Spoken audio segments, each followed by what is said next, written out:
The stage was set. A sea of red hats awaited his every word. Former President Donald Trump, the showman, was back in his element, rallying his base for the upcoming election. But amidst the cheers and chants, a blunder unfolded, one that would quickly go viral, becoming the latest in a string of public missteps that have come to define his tumultuous relationship with the spotlight. The gaff, a seemingly innocuous mispronunciation, instantly ignited a firestorm of reactions. Critics and supporters alike took to social media, the former to mock, the latter to defend. The incident, seemingly trivial on its surface, offered a window into the enduring power of Trump's persona, a figure who remains capable of captivating the nation's attention, even when the headlines are far from flattering. The blunder itself was as unexpected as it was telling. In a moment of apparent confusion, Trump fumbled the name of a well-known political figure, instead uttering a word that seemed to come from the depths of his subconscious: Titanic. The crowd, momentarily stunned into silence, erupted in a mix of nervous laughter and bewildered applause. The immediate aftermath was a cacophony of interpretations. Was it a simple slip of the tongue, a momentary lapse in concentration? Or did it reveal something deeper, a fundamental disconnect from the realities of the campaign trail? Whatever the explanation, the Titanic Gaff quickly became a symbol, a shorthand for the unpredictable nature of a Trump rally. This latest incident was far from an isolated event. Trump's history is littered with similar blunders, moments of public confusion and misstatements that have provided fodder for late-night comedians and fueled the arguments of his political opponents. From misidentifying historical events to mangling basic geography, Trump's off-the-cuff remarks have become notorious. These past gaffes, often dismissed by his supporters as inconsequential slip-ups, have contributed to a perception of Trump as out of touch, a man more concerned with the performance than the substance of leadership. The Titanic incident, whether fair or not, tapped into this pre-existing narrative, becoming yet another data point in the ongoing debate over Trump's fitness for office. The question remains, do these gaffes truly matter? Trump has long cultivated an image of himself as the Teflon Don, a man impervious to scandal and criticism. His supporters, many of whom view him as a political outsider, often seem unfazed by his verbal missteps, attributing them to his unscripted style and willingness to speak his mind. Yet even the most ardent supporter must acknowledge the cumulative effect of these repeated blunders. Each gaffe, no matter how seemingly insignificant, chips away at the carefully constructed image of Trump as a savvy businessman and political mastermind.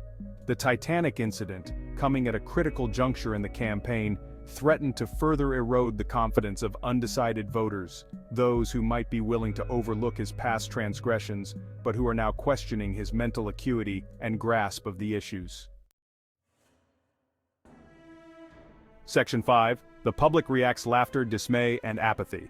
The public's reaction to the Titanic gaffe was a microcosm of the nation's polarized political landscape. On one side there was uproarious laughter, a sense of schadenfreude among those who have long viewed Trump as a buffoonish figure undeserving of the power he once held. Memes flooded social media, mocking the former president's intelligence and fitness for office. On the other side there was anger and defensiveness, with Trump supporters rallying to his defense, dismissing the gaffe as a harmless mistake blown out of proportion by a hostile media. They pointed to his policy accomplishments and argued that his verbal stumbles were insignificant compared to the perceived failures of his political opponents. And then there were those who met the news with a sense of weary resignation, their exhaustion stemming from the constant barrage of Trump-related controversies that have dominated the news cycle for years. This segment of the population, perhaps the most crucial for Trump to win back if he hopes to reclaim the presidency, seemed to view the Titanic incident as just another episode in a reality show they had long grown tired of watching. Section 6. The media frenzy, amplifying the blunder. As with all things Trump, the media played a significant role in shaping the narrative surrounding the Titanic gaffe. Cable news channels devoted hours of coverage to the incident, dissecting the possible explanations and debating its potential impact on the election. Pundits weighed in, some with amusement, others with alarm, further amplifying the story and ensuring its dominance in the news cycle. The incident provided fertile ground for the ongoing debate over media bias, with Trump's supporters accusing outlets critical of the former president of sensationalizing the story and ignoring similar gaffes made by his opponents. Conversely, those who view Trump as a threat to democracy argued that the media had a responsibility to scrutinize his every word and action, given his history of spreading misinformation and undermining democratic norms.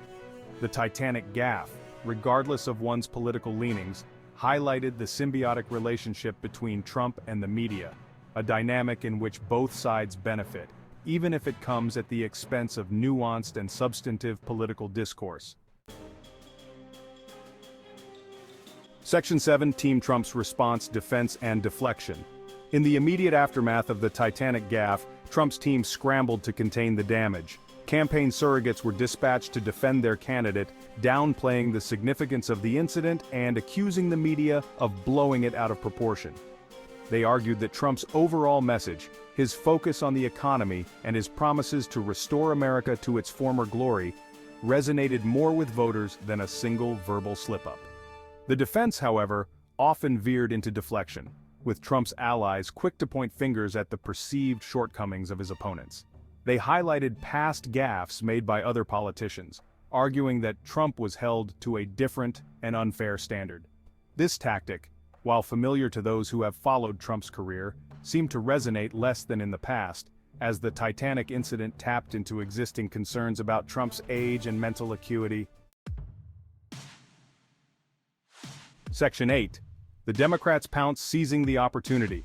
As Trump's team attempted to downplay the significance of the Titanic Gaff, his political opponents were quick to seize on the opportunity.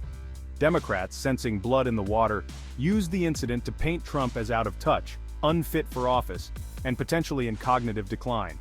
They shared clips of the gaffe widely on social media, using it to energize their base and persuade undecided voters. The gaffe also provided Democrats with an opportunity to draw a contrast between Trump's chaotic and unpredictable style and their own message of competence and stability. They argued that the country could not afford another 4 years of Trump's erratic behavior, and that it was time for a return to normalcy and experience in the White House. Section 9: A pattern of mishaps, from geography fails to name flubs. The Titanic Gaff, while significant in its own right, was but the latest in a long line of public mishaps that have plagued Trump's political career. His presidency was marked by a seemingly endless stream of controversial statements, factual inaccuracies, and bizarre pronouncements that left even seasoned political observers scratching their heads. From his infamous Covfefe tweet to his claim that the Revolutionary War Army took over the airports, Trump's gaffes have become legendary, providing fodder for late-night comedians and fueling the arguments of his political opponents. While some have dismissed these mishaps as harmless gaffes, others have argued that they reveal a deeper problem, pointing to a pattern of impulsiveness, ignorance, and a disregard for the truth. Section 10: The impact on 2024, will gaffes sink Trump's chances? As the 2024 election cycle heats up, the question of whether Trump's history of gaffes will ultimately sink his chances of retaking the White House looms large. His supporters, many of whom are drawn to his outsider status and willingness to challenge the status quo, may be willing to overlook his verbal missteps. However, undecided voters, those who will ultimately decide the election, may be less forgiving. The Titanic Gaff, coming at a time when Trump is already facing questions about his age, mental acuity, and fitness for office, could potentially erode the confidence of these crucial voters. If Trump hopes to reclaim the presidency, he will need to convince the American people that he is not only capable of running the country, but also of conducting himself with the dignity and decorum befitting the office. Section 11: Conclusion: The power and peril of unforced errors. In the world of politics, perception is reality. And for Donald Trump, a man who has built his career on carefully crafted image and a mastery of the media, the Titanic Gaff served as a stark reminder of the power of unforced errors. While his supporters may dismiss it as a harmless slip of the tongue, the incident, when viewed in the context of his past blunders, threatens to solidify the perception of Trump as a man out of touch, unreliable, and ultimately unfit for the highest office in the land. As the 2024 election draws nearer, the Titanic Gaff, along with the countless other controversies that have come to define the Trump era, will likely continue to haunt his campaign, a constant reminder of the fine line between political showmanship and self-sabotage. Only time will tell whether the Teflon Don can once again defy expectations and emerge unscathed, or whether the weight of his own words and actions will finally catch up to him.